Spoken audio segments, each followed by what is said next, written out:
Oh, where to start? I'll tell you where actually is appropriate to start is that Rabbi Cantor's father, Rabbi Cantor, told me just a few moments ago that when my father finished his student pulpit in Nantucket and graduated and was going on to his first pulpit, he turned over the Nantucket community to Rabbi Cantor. So there are more connections here than you might think. And the first thing that I want to say is if 10 years ago my classmates had come to me and told me they were starting a shul, I would have explained to them that in rabbinical school they tell us you can be a Hillel rabbi, you can be a rabbi at camp, you can be a rabbi in a synagogue, you can go to a university, but there is one thing you must never do. And that's because it never works. Don't start your own place. It's impossible to start your own place. And if you do, it won't end up being your place. It'll be different from what you imagined. But you see, what I didn't know until today was that they had taken over a door and window factory.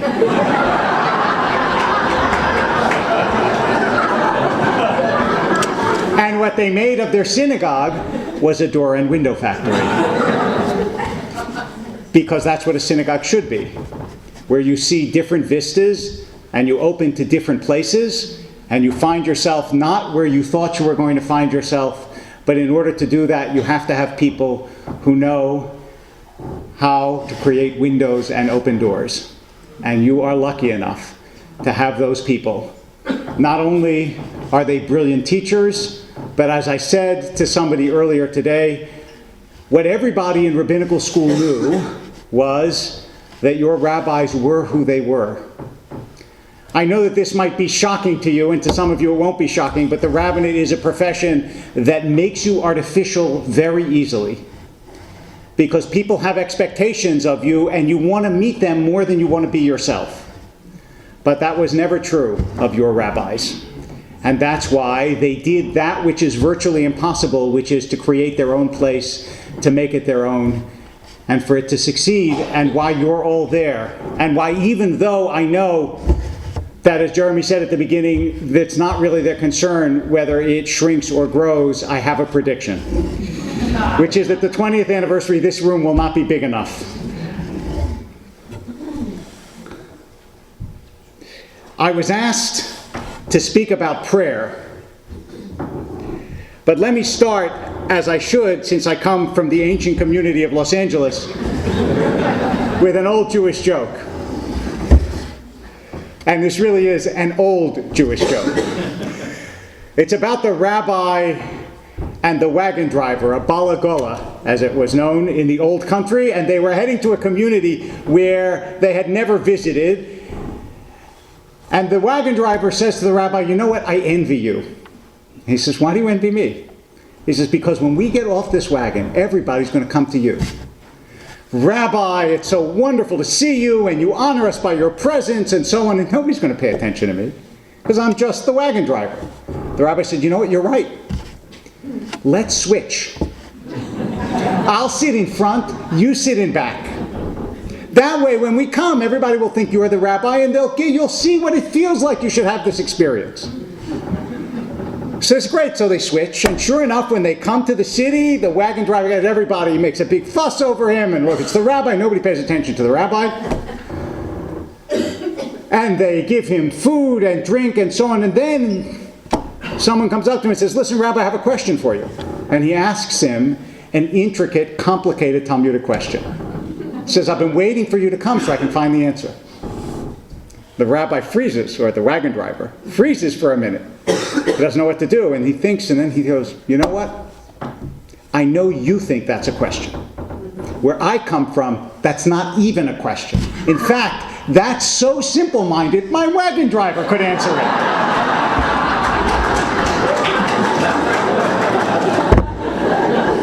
I say that because prayer is one of those things where, okay, I'm going to give the talk, but it's so deeply individual. and varies so much from person to person. And for anybody to say they're an expert on prayer is like somebody saying they're an expert on love or they're an expert on relationships, and there are as many experts as there are relationships or love or prayer, and the truth is most of us get it wrong most of the time, but you invited me, so here goes. First of all, I come by this honestly, because as everybody knows, my father, as everybody knows who's a rabbi's kid, when you're the rabbi's kid, people watch you in a certain way. Sometimes, and we have rabbi's children here, they know this. I remember when I was a kid, and a woman would come up to me and she would say, "What's your name, David?" "Wolpe, are you Rabbi Wolpe's son?" "Yes, I'm Rabbi Wolpe's son." "Oh, I used to keep kosher." I would say, "Lady, I'm 6 years old. I don't care."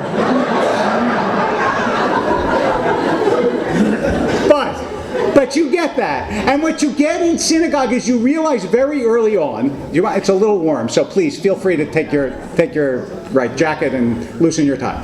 You realize very early on that people are watching you because they don't know what to do.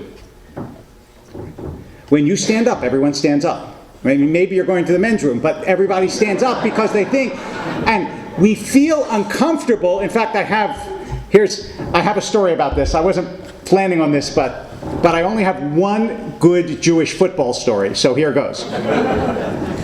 There are obviously, as you all know, there's not a large cadre of great Jewish quarterbacks in history, but there was at least one whose name was Sid Luckman, and he was truly a great Jewish quarterback.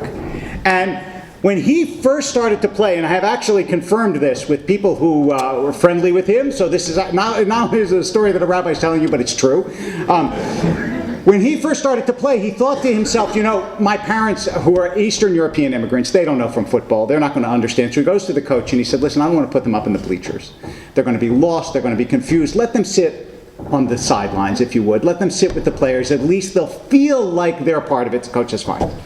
So he seats his parents on the sidelines, drops back to pass sometime in the middle of the game, and a couple linemen break through, and he starts to scramble down the side of the field, and he's being pursued by two very large men, obviously intent on doing him harm.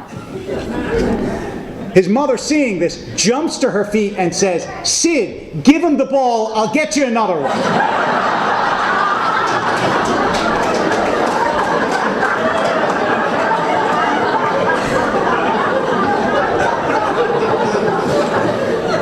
Now, part of the reason that we react the way we do to this story is because we understand what it is to be an immigrant, right? It's in our DNA, our spiritual DNA. And what happened for most of American Jewish history is we were immigrants to America, but we were natives to Judaism. So my grandfather, who was not a religious Jew, when they needed a tenth for a minyan, they called him, because of course he knew how to daven, because everyone knows how to daven. But what has happened is exactly the reverse now. You laughed at that because you all understand the idea of football, because we're natives to America. But you walk into a synagogue and you feel uncomfortable because we're immigrants to Judaism. And we feel exactly the way immigrants do, which is uncertain, insecure, sure we're going to make a mistake, sure everybody else is going to notice our accent, and that makes us uncomfortable and keeps us away. And that's why when I was a kid, I noticed that what I did, other people would start to do as though I was the native and they were the immigrants. And part of what prayer is about, and this is only a piece of it, is finding a mode of prayer that makes you feel comfortable enough that you can pray, as opposed to finding yourself in a situation where what you're really thinking about is, do I look stupid? Because a lot of American Jewish prayer is, just let me not look stupid. And it's very hard to pray when you are saturated with self-consciousness. When you're constantly thinking, how do I look? How is this? You see this, for example, this is a trivial example, but it happens almost every Shabbos in my synagogue in Los Angeles, which is, we begin at 8:45. You know who shows up at 8:45? 6 or 7 people who really like to start at the beginning. The rabbi, the cantor, and the non-Jewish guests of the bar mitzvah. Right? That's it. So there will be 7 blonde people in the 10th row. And they sit there very nicely, but you can tell that the reason they're sitting there is because they don't know they're immigrants. But that's true of us too. And so part of what prayer is about is trying to find out, and let me just, since it wouldn't be a good rabbinic talk if I didn't make people feel a little guilty, let me just say this. One of the reasons why we're so immigranty is because we don't speak Hebrew. And the same people who are the most educated community in the country, who all send their kids to college, who have mastered a wide variety of fields, who, if they want to speak a language, they're going to Italy, they learn Italian in 3 weeks. They can't be bothered to learn Hebrew. And that's a shame. It's a shame. Because the truth is, you can't pray Jewish if you don't have some Hebrew. It is, after all, the Jewish language. So part of this also is our own reluctance to learn our own language, and the American Jewish community is the only Jewish community in history that refused to learn its own language.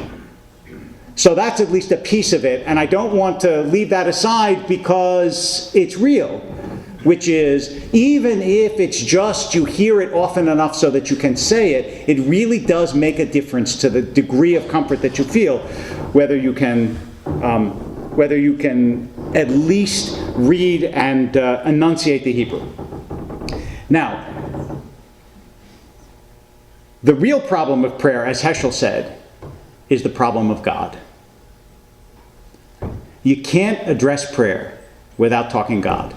And if you do, you're ha'ikar chaser min hasefer, which is an old Talmudic phrase meaning the essence is missing from the book, right? So 2 weeks ago, one of the other rabbis in the congregation was doing the bar and bat mitzvah, so I went off to Torah for Tots, which is one of our alternative services where we have basically 2 and 3 and 4-year-olds. And I don't get to go in there very often, so I thought, what am I going to talk to the kids about? Since it's infinitely easier to talk to adults. Also because when you ask kids, Laura Siegel, who's a writer, said her idea of eternal punishment is having a little kid recount the plot of a story. I mean, you just know if you're going to ask a question, it's going to be very hard to get out of there in time to give the sermon. So, but I thought, you know what, I'm going to talk to them about God, because it was truma, it was about giving, so I thought I'll do a whole giving God thing, fine. So I went in and I said to them, when your parents give you something, what do you like to give them back? And one says a kiss, and one says a hug, and then there were several other incoherent responses.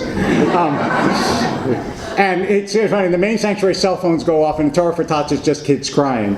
So I said, well, that's true, but you can't give God a kiss, so what do you give God? And the idea was, of course, that you give God prayer. That was what I was going to try to get to, but... So one kid raises his hand and says, and I said yes, and he says, well, I give God a kiss. And so then I tried to explain how God doesn't have a body like people have a body, so you can't exactly give God a kiss. And I thought they got it, and the next kid says, well, I give God a hug. And I realized that this was not going to be successful, and that we have a real problem in the Jewish tradition, because even though we pride ourselves on the intangibility of God, and by the way, God's not invisible.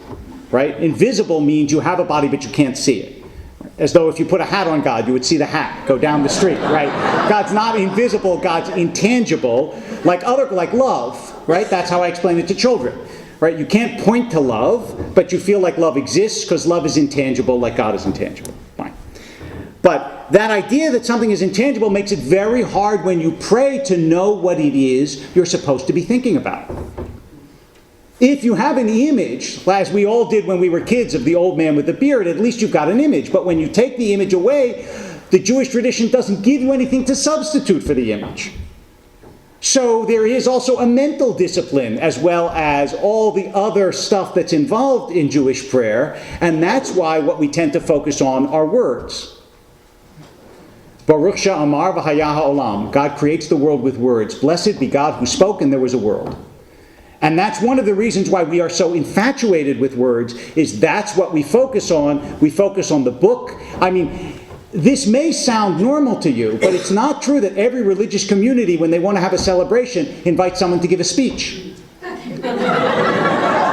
Right? But that's what Jews do, because we're all about words. Right? We're about words, we're about discussion. Jews love to talk about how Judaism is all about argument. My friend Joseph Epstein, who's a wonderful essayist, he said, Jews don't listen, they wait. You know? That's what we're like. We're all about the words and the jokes and the speeches and when you pray, you do the same thing. So, but as a result of this, the God question becomes uncomfortable to Jews, and we ask ourselves, what does it mean when we're praying and we're addressing God? Michael's told me that one of his teachers, that when he first was learning the Judaism that he teaches you, was in the Chavarah movement, was Art Green. And Art Green has this wonderful, actually now he probably does it differently. It used to be with a telephone booth, now it's probably with a cell phone. But he said, but Art Green asked this question in some of his lectures. He says, now imagine there's a guy who needs to daven mincha. He has to do the afternoon service, and he finds himself in Grand Central Station. He's got some time before the train, and he wants to pray, but he doesn't want to be conspicuous. He doesn't want to stand in the middle of everyone and start praying. So what does he do? He goes into a phone booth, or he picks up a cell phone. And he opens a cell phone, and he starts to talking to the cell phone. But really, he's davening. It's just that nobody knows it, and it looks like he's a normal person like everybody else is talking into a cell phone. He says, the question of prayer is this: is there anyone on the other end of the line? That's the question that we all ask ourselves. And it is a difficult question to answer, and that's one of the reasons why in most of our Jewish educations we get very good educations about Israel and about anti-Semitism and about peoplehood, but not so much about God. And our discussion of prayer is usually, this is how you pray, but not so much, this is the kind of God we expect you to pray to. In fact, if I can take a moment, and I know you won't say, no, you can't, but this is a rhetorical request. But if I can take a moment and tell you my absolute favorite story about my father, since Alana was kind enough to invoke his memory. This happened, my father was a wonderful rabbi in most of his career in Philadelphia. And in his generation, as with most of his contemporaries, his rabbinate was primarily in some ways a sociological rabbinate. That is, it was about Israel, it was about Soviet Jewry, it was about building the institutions of American Jewish life, and it wasn't so much a theological rabbinate, right? He gave many fewer talks about God than he did, for example, about Israel.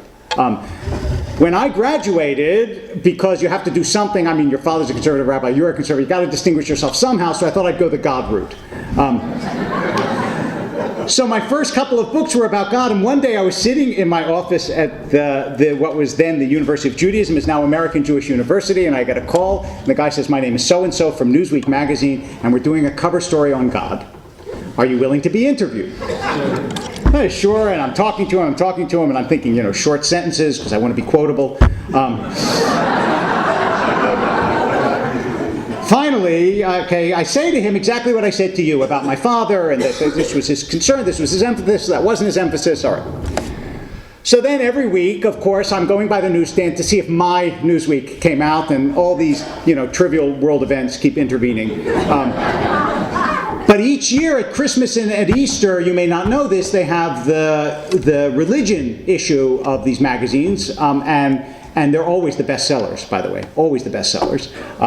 If you don't know that, you aren't watching the GOP debates, but they're always the best sellers, are the religious ones. So I see the cover of Newsweek says, Talking to God, and I leap from the car and I open it up, and then I flip to the story, and there's a picture of me, and underneath it are a couple paragraphs, and it starts off, my father was a rabbi and a good one, but growing up in his house, he never once mentioned God. Now, I knew, I could hear, as soon as I read that, I could hear the voices of his congregants. And I knew which ones. Oh, look, they seem to get along so well, but look what he says about his father in a national magazine. It's a shanda for the whole community. So I was mortified. So I ran to my office. I called my father right away. And my father, who was a very kind and tolerant man, he said, look, I hear you're upset. It's okay. These things happen. Don't worry about it. It's not a big deal. Fine. Then I called my mother. My mother, who I would not say is quite as even-keeled as my father, which may be, by the way, why my father got to be so even-keeled. I don't know. But I told her the whole same spiel, and she said not a word. She didn't say a word, nothing, not a sound, not a syllable, until finally I came to the end of the conversation and said, look, I have to go teach, but I want you to know I just spoke to him, and really, he's all right. At which point she volunteered the only remark in the whole conversation. She said, uh-huh. That was it. Okay. So I thought this might not be over. And sure enough, a couple days later, I see a letter from my father. And my heart sinks. Because I know my father. And I know he's not going to say, oh, it's a terrible thing you did, and so on. But he's Jewish. And he could go for a kind of guilt light, you know? Like, you know, you have to be very careful. I hope you learn a lesson from this, that kind of thing. So, all right, so I open it up, and inside, it's not even his stationery, it's just a piece of computer paper, and it reads as follows. Dear David, God, 100 times down the page. Love, Dad. And then it says, P.S., this is just in case Time calls you for an interview.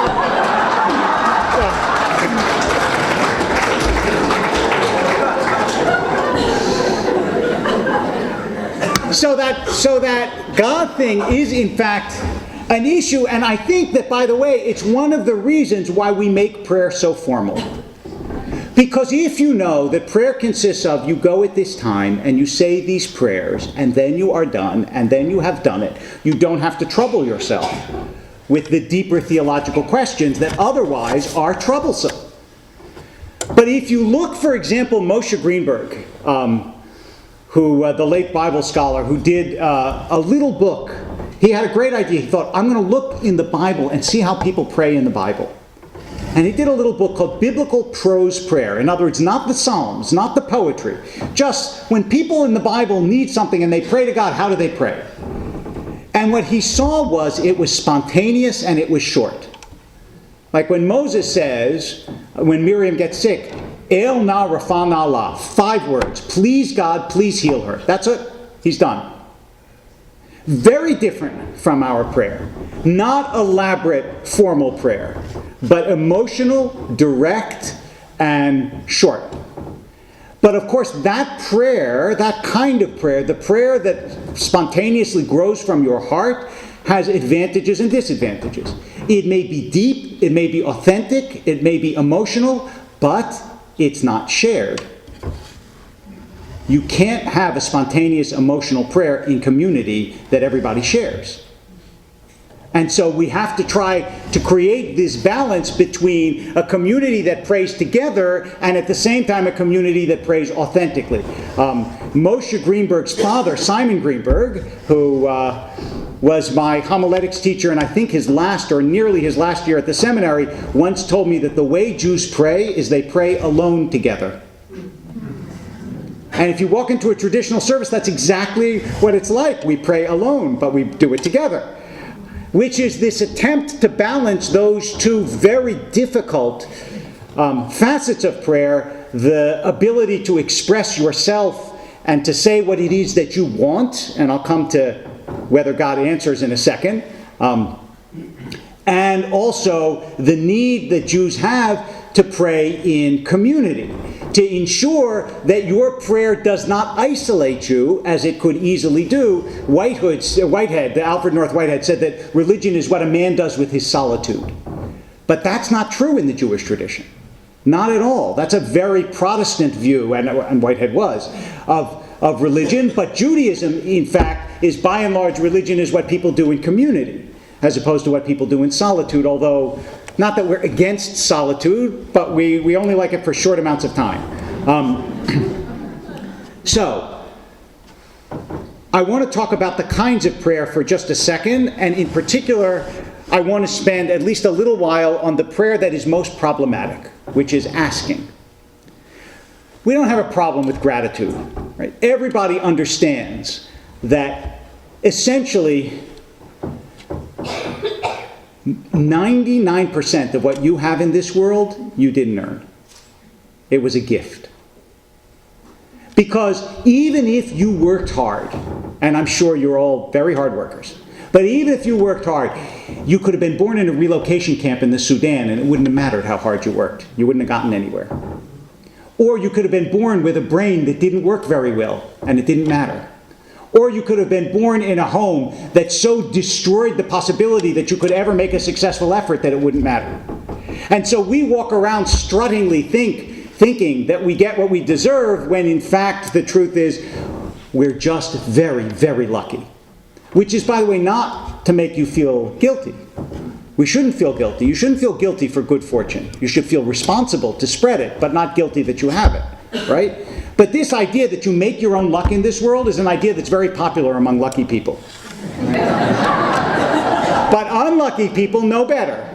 And so do we, and therefore, when we thank God, and you realize, by the way, as long as I'm saying this, everybody sitting in this room, and most of you I don't know at all, but if you're sitting in this room, you are in the 99th plus percentage of the luckiest people who ever lived. Who ever lived, right?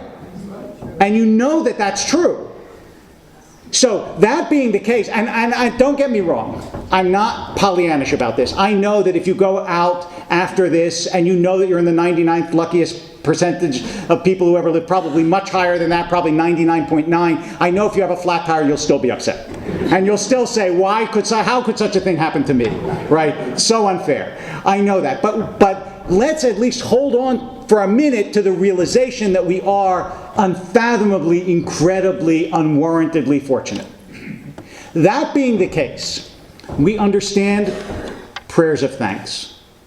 They make sense. Because whatever God is, or whatever God isn't, surely all of us have enough gratitude inside of ourselves that we can express gratitude to the universe, to God, to whatever, for the good fortune that we have.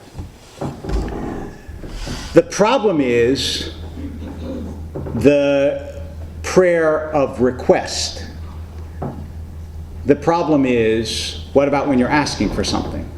Or when something bad happens? You know, I do get people all the time, look, everybody does, certainly every rabbi gets this. I get people all the time who come into my office and say, why me? I'm guessing that many of you have said the same thing. Let me tell you what I almost never get. I almost never get somebody who comes into my office and says, you know what, I was born in the richest country in the world, at one of the best times in history. I've never gone hungry. I'm living longer than the life expectancy of people even 100 years ago. Why me? It's a better question than I'm 85 years old and I got cancer. Why me? Because that happens to be, as painful as it is, the normal run of things. The abnormal run of things is what all of us have gotten. So the why me question, first of all, I just want to say is much better put in terms of we are extravagantly fortunate, why me? But having said that, there still are things that we ask for. And so let me just tell you my own experience with this. I've had a whole series of various health reversals. I've had 2 neurosurgeries and a brain tumor, and I'm in remission from lymphoma. Okay? Why me? No. But actually, that's the theme. Is I was sitting in this boutique chemo place in Beverly Hills. Because listen, if you're going to be a rabbi in Beverly Hills, you better have some doctors in your congregation, or what's the point? And honestly, if you're planning to get sick, may I suggest to you that you go into the rabbinate, because in terms of just like tonight. The dirty little secret is that Jews actually do run the entertainment industry, even though we don't like to say that, but the truth is we do. There are a couple of other people that we allow in, don't get me wrong, but by and large, the truth is we're pretty good in the medical field too. But I was sitting there and I was looking, and as I was getting this life-giving poison, which is basically what it is, I was looking around. And I thought to myself, okay, first of all, there were people in that room who were older than me, but there were a lot of people who were younger, much younger. And I thought to myself, this is how I was taught it's supposed to work. Right? I say, God heal me. And my congregation makes a Misha Berach. And God looks down and says, okay, Wolpe prayed. Therefore, he's going to be okay. The guy in bed 5, I've heard nothing from. Not a word, not a prayer. And we realize as soon as we enunciate that theology that it doesn't make any sense. And that none of us really could believe that that's the way it works, even though we think that that's the way we pray. And what I want to suggest to you is, as much as the text says that, right? Rifa'enu Hashem v'nerafeh. Heal us and we will be healed. Let me give you an image from Leona Medina, who was an Italian rabbi of several hundred years ago, who actually explained prayer in a way that I think is authentic to the tradition and also authentic to our experience. He said, imagine you were standing at the shore of a lake, and you saw a guy who was pulling the boat to the shore. If you were mistaken about mechanics and motion, you might think that he was pulling the shore to the boat. That's what it's like, he said, when we pray. We think what we're doing is changing God. We're pulling God closer to what we want. But if we're praying successfully, we're doing the exact opposite. We're pulling ourselves closer to God. And when we're praying for healing, we're hopeful, obviously, that we heal, but more deep than that, since all of us, sooner or later, are headed to the same place. Deeper than that is the hope that we live a life of integrity, of goodness, of kindness, so that whatever happens to us, we can accept it with some measure of grace.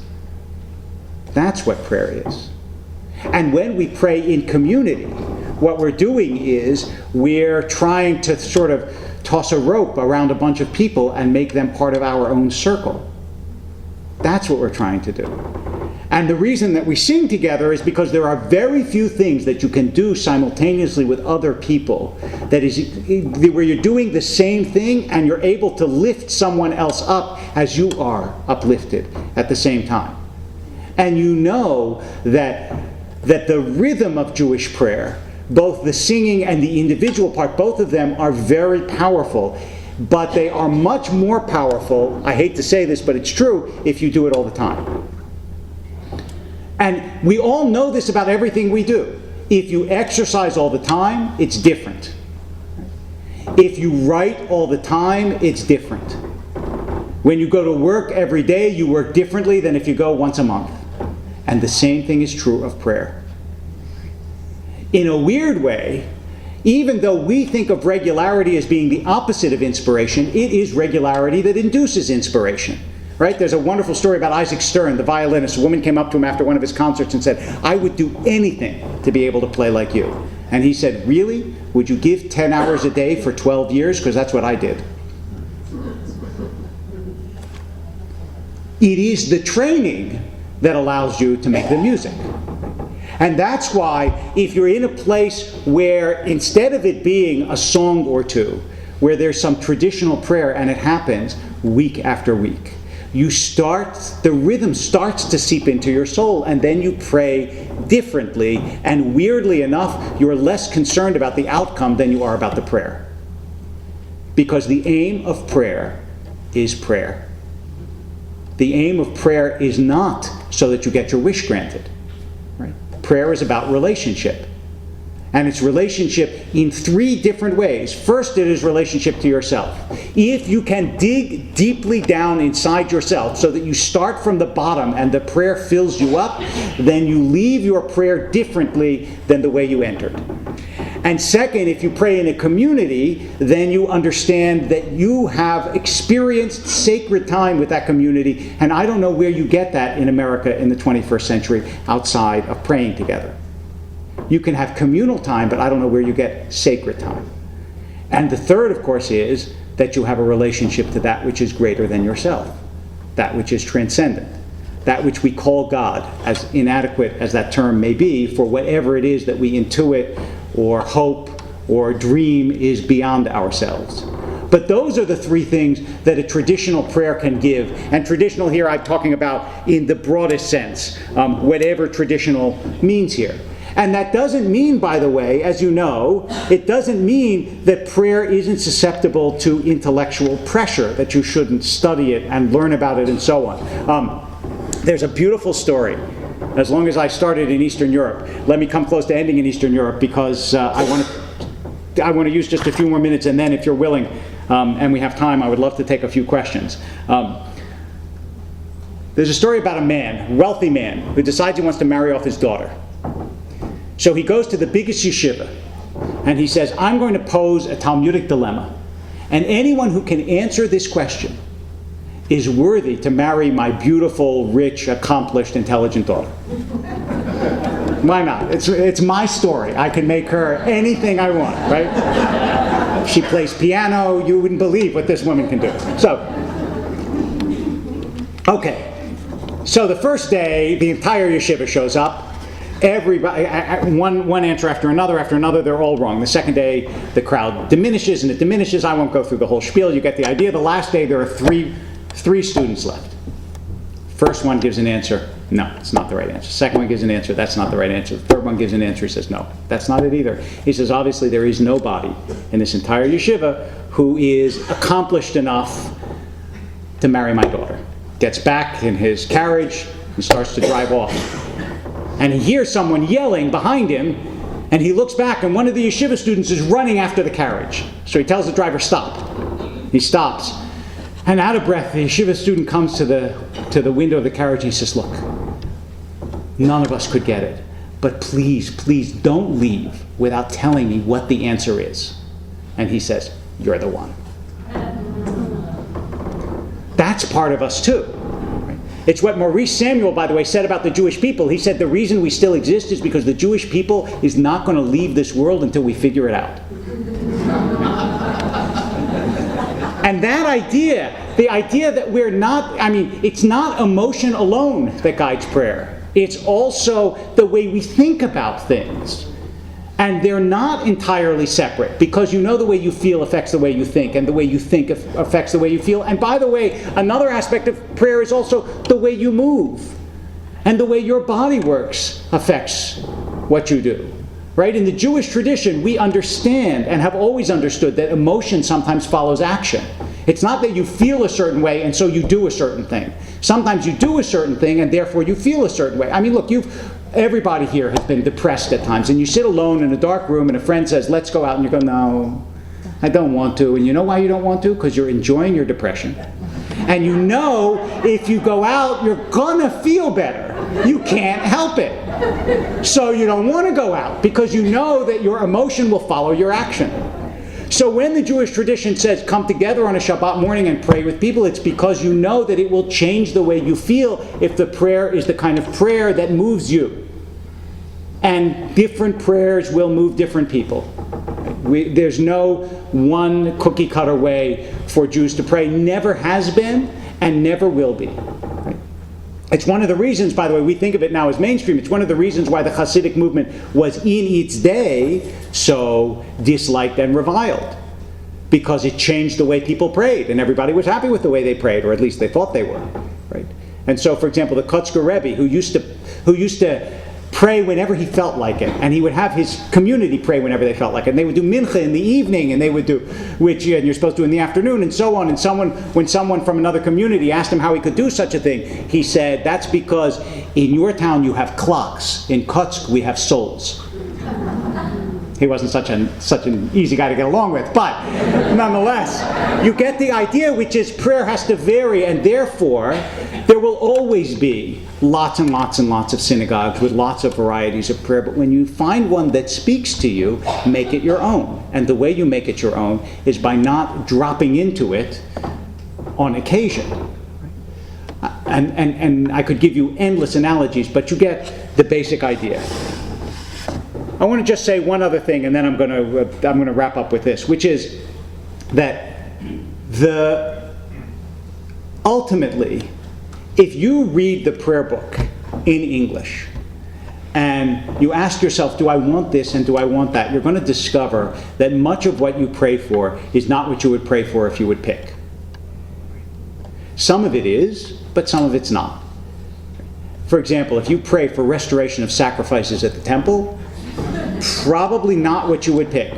Although, may I say a word in favor of sacrifices, as long as we're getting, I wasn't going to go here, but since some of you, and I say this, by the way, as somebody who's almost completely a vegetarian and used to be a vegan for a long time, but still, I haven't eaten meat in decades. Okay, so I'm not ready to sacrifice, in the parking lot. But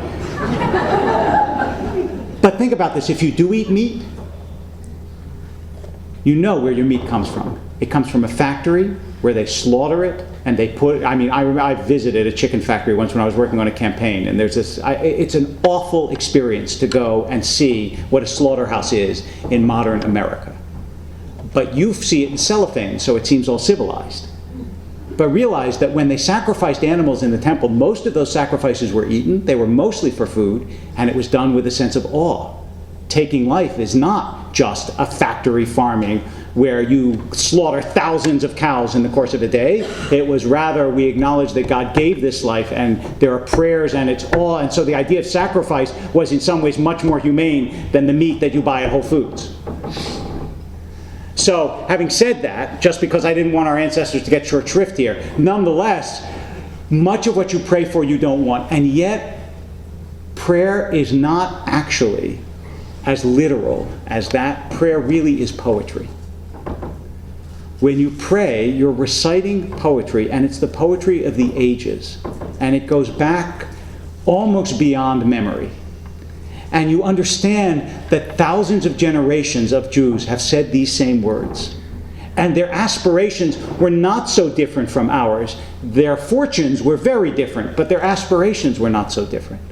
And so you put yourself in alignment with their poetry and the way that the poetry has accumulated through years. And in that sense, it elevates you in the same way that we can recite a poem that is very beautiful, and yet when you analyze it, or for that matter even more, you can sing a song on the radio and someone stops you and says, do you listen to the lyrics of that song? And you realize that the lyrics of the song don't speak to you, but it doesn't matter because your soul's captured by the rhythm of it. And the rhythm of the Jewish people is in our prayer.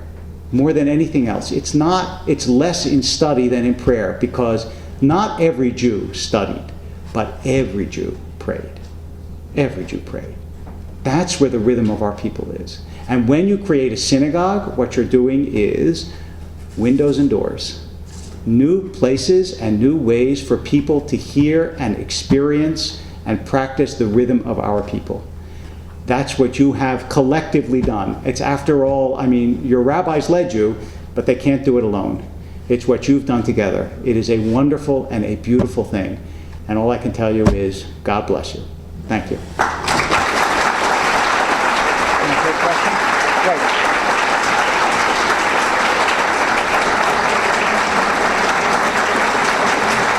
I am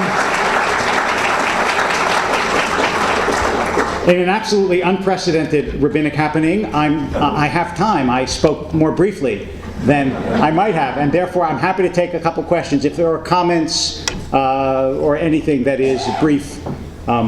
So please. It's always hardest to ask the first one, so I give you kudos. Go ahead. You're talking about prayer and asking for something for ourselves. Yes. And certainly if you're ill and you pray for God to help you, you don't want God to help you instead of someone else. Having gone through some of this yourself, how do you feel about the power of prayer in activating a healing within yourself, or a community praying for you, activating healing? There's some research to show that sort of thing may help your body respond better. Do you have any thoughts on that? Oh, I do. First of all, you may be interested to know that the 2012 Oxford Handbook of Religion and Health is about to come out. And I'm here to give you an advance peek. First of all, let me tell you what it is. The Oxford Handbook of Religion and Health it's published by Oxford University Press, and it is only peer-reviewed studies from medical journals. It's not, hocus pocus. And it studies the effect of religion on people's health in all sorts of areas. And you may or may not be interested to know that religious people and the way they measure religion, it's under most of the grand poobah of this is Harold Koenig at Duke University. The way they measure religion is how often you attend services, how often you pray, like mainstream religious activities, okay? Not somebody saying, oh, I don't ever do anything, but I feel very spiritual. People who are religious, by this definition, you ready for this now? Not only do they live longer on average, they volunteer more, they give more to charity, including giving more to non-religious charities.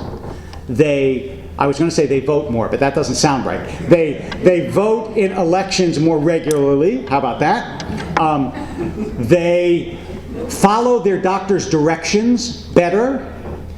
They tend to exercise more. How shocking is that? In some studies, they read more, and they're by every indices of both health, cancer, heart disease, all those things, and civic engagement, they score higher than the equivalent that are not religious. And by the way, some of these studies were done in Israel where they compare religious and non-religious, and that's easy to do in Israel, who have the same baseline in every other way.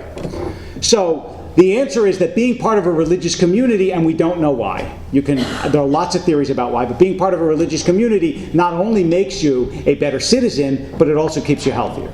That's a different question from if you pray, do you get results?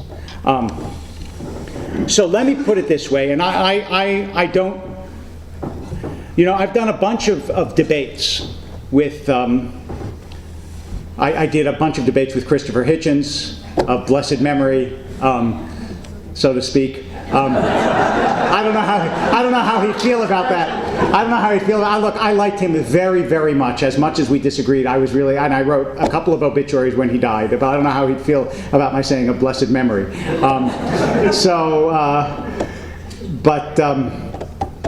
I'll tell you one story about Christopher Hitchens, who was really an extraordinarily charming man. Extraordinarily charming for all that he was savage in debate, and the best debater, I think, maybe in the world.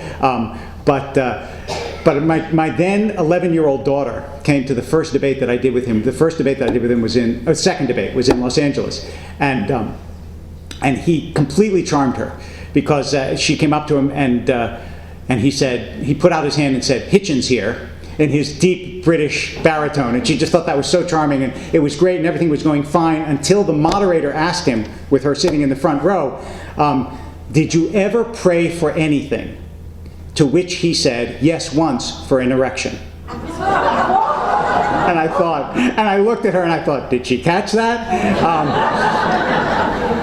She's now 15 and has since looked back with fondness on various things in her childhood that she didn't understand at the time. But one thing that would always come up in these debates, and by the way, all of them and other debates with other religious figures like Sam Harris and others, they're all on YouTube.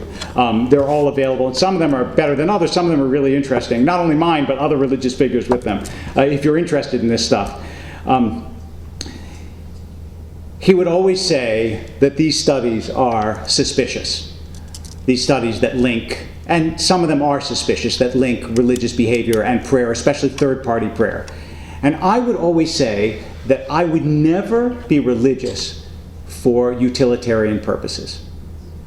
That's not, I don't pray because I assume that if I pray for that person, they're going to do better. But if I didn't think that they would do better, I would not pray. I have no idea if my prayer helps someone else. I don't know. But I feel like I owe it to myself, to the tradition, to that person to pray for them. So for me, it's almost a moot point. I'm not prepared to argue it one way or the other. I just know that that's what you do when someone's in trouble, that you pray for them. And the deepest prayer tends to come out of need. And that's not because, it doesn't come out of need because there are no atheists in foxholes. There are. It comes out of need because when you desperately need something, it opens up emotional channels inside of you that are otherwise closed. Right?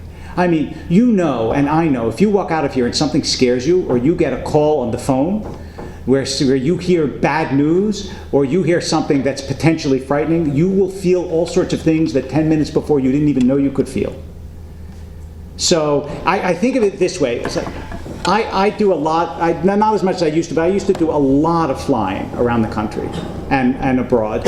And I like flying. I think of planes as sort of flying reading rooms, right? It's where you actually get to read uninterrupted. I'll read, I'll eat, I'll sleep. I'm not afraid to fly. But let that plane hit turbulence, right? And I grip the seat, even though I know intellectually the turbulence doesn't bring planes down, right? I grip the seat and I realize I'm afraid to fly. But it's just below the surface.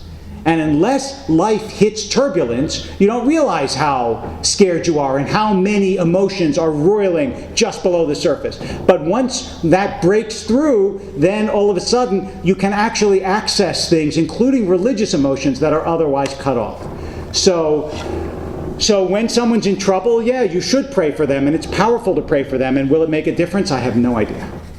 I don't know. I know you don't want to ask another question and get an ambiguous answer. I promise the next question I'll give you a definitive response. Yes, please. I was once told that the prayers of children are heard before the prayers of adults. Is this true? Yes or no? Yes.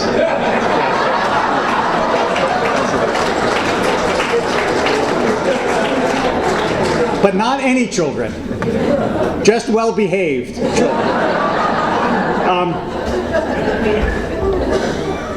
I would say this, the idea that children's prayers are heard first is based on the idea that God's emotional constitution is like ours. Right? And on one level, I believe that. On another level, I'm conscious always, if you ask not David the praying person, okay, but David the person who's read Jewish philosophy, let's say, or the person who studied Jewish philosophy, I would tell you that the problem with talking about God is the way I put it to when I teach teenagers. I say, look, if you're 15, or for that matter, whatever age you are, when you were 2 years old, could you conceive of what it is to be an adult? A 2-year-old has no idea. It isn't that they're wrong. It's that they have no idea what an adult is. They don't even know that they don't know. That's how far it is. Now, in the Jewish tradition, whatever God is, the distance between God and human beings is much greater than the distance between an adult and a 2-year-old. So every time we say, yes, God listens to children first, it's an act of such intellectual hubris as to be silly, because we have no idea. There was a medieval Jewish philosopher, Albo, who said, in order to understand God, I'd have to be God. We have no idea how God works. None at all. Having said that, the tradition depicts God, obviously, as caring particularly about widows and orphans and so on. But if you ask me, literally speaking, is that how God works? My only answer has to be to plead, humanness, which means I couldn't possibly know. Yeah. Mm-hmm. At some point I heard this theory that when you pray, you shouldn't be asking for anything. You should be praying for strength and guidance. Let me maybe, if you've got a couple minutes, let me wrap this up. This is, the question was a theory that you shouldn't be praying for anything. You should be praying for strength and guidance. So let me do, if you will, if you have 10 more minutes, let me do 10 minutes on the best way to think about this. There are very few philosophers who you can hear their philosophy in 10 minutes and it can change the way you see the world. But one of them is Martin Buber. He changes the way you see the world if you just understand something about what he has to say. So here's my attempt to have Buber change your world. This is what Buber says. He says, look, there's no such thing as an I. Because nobody lives in isolation. You are always, always living in relationship to someone else. Every I is hyphenated. It's either I, it, or I, you. You're always in relation to something else and someone else. Even while I'm here, I'm in relationship to my brothers, even though one's in Atlanta, one's in Philadelphia, one's in Washington, but still I'm in relationship to them in lots of different ways, right? So, says Buber, the only question of life is, what is the nature of your relationships? Every everybody thinks they're going to understand themselves by exploring themselves, but he says that's a mistake because nobody exists in isolation. You should always think of yourself in terms of relationship. And there are, he says, two kinds of relationships. People like to divide, the Ring Lardner, who is a humorist, said there may be said to be two types of people. People who insist on dividing people into two types and those who don't.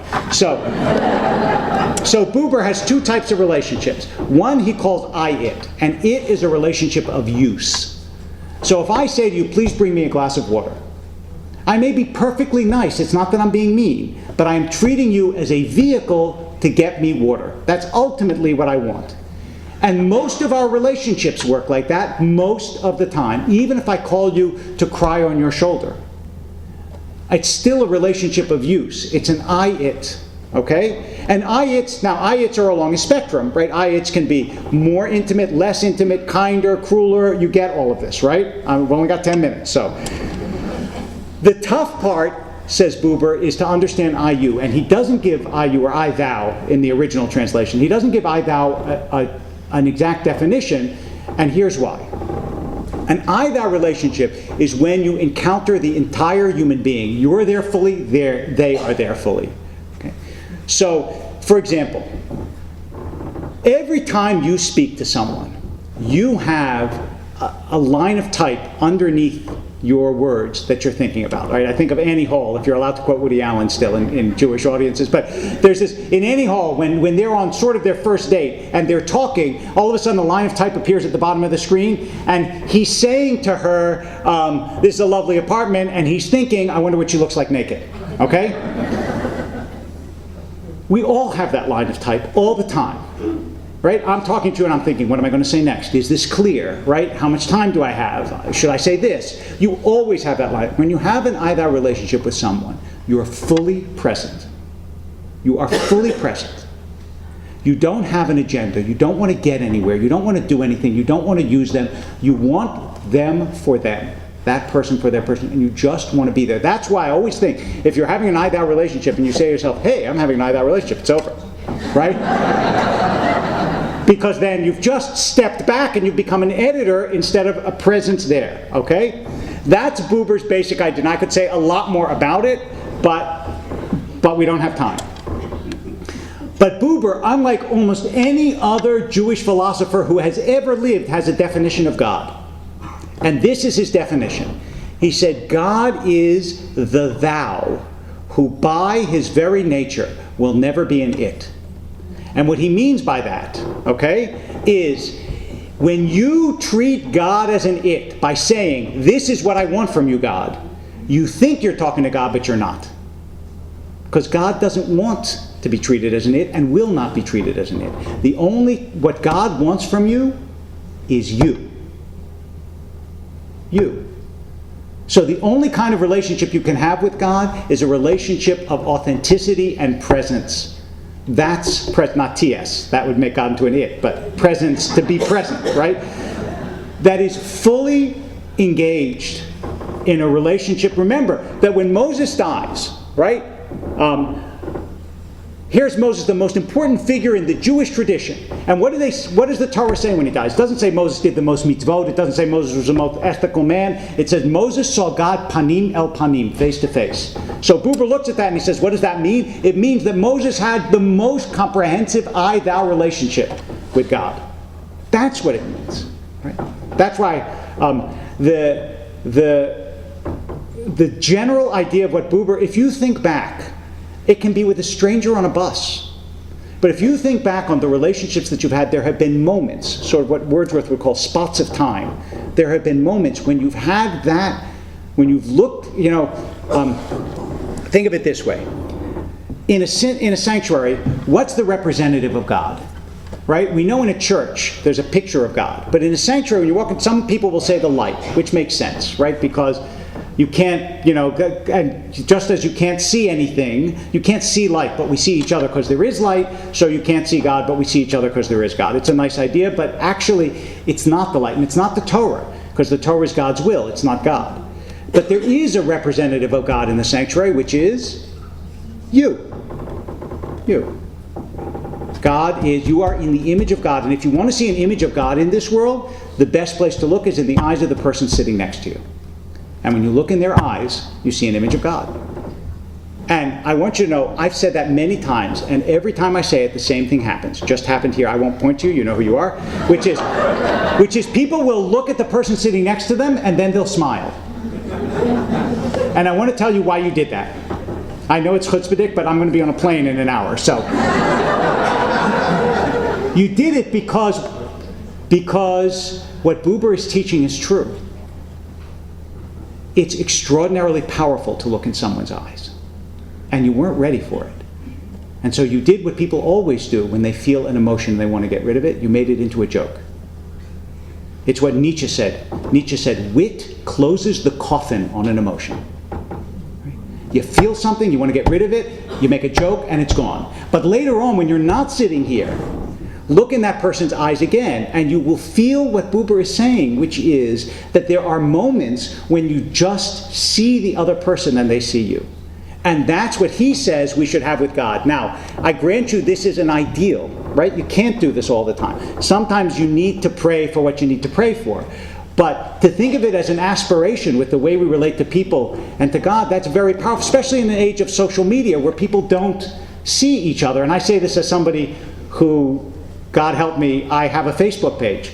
But it's a public page, and you can join it. I post something almost every day. Rabbi Wolpe. And, but I'm aware of the fact that, look, first of all, there are too many people on that. There are almost 25,000 people on the page. I don't know the vast majority of them. But even the ones that talk to me on the page or email me afterwards, I don't know them. Because there's a certain genuineness to face-to-face encounters and a certain intimacy that Buber's talking about that is different from anything else. And that's ultimately what prayer for Buber, and I think for a lot of us, is supposed to be about. It's ultimately about your relationship to God. It's about achieving that panim el panim. It's not about getting what you want. God's not a gift store in the sky or even a doctor in the sky. But the question is, can you, and let me just close with this. If you ever read the book of Job, this is exactly, according to Buber, what happens to Job. Job says, I've been good, I should get good. And God schmeises him all over the place, and he loses everything, and he loses his children, and he loses his possessions, and so on. And then at the end of the book, Job says, I had heard you with my ears, but now I see you with my eyes. To which Buber's comment is, Job didn't understand what God was about. Job thought God was there to give him stuff. But God is only there for Job to have a relationship with. And ultimately, that's what it means to be close to God. And it's not easy to do, any more than it's easy to be close to another human being if they don't give you what you want. But it makes demands on the highest part of our humanness. And after all, that's why we're here. Thank you.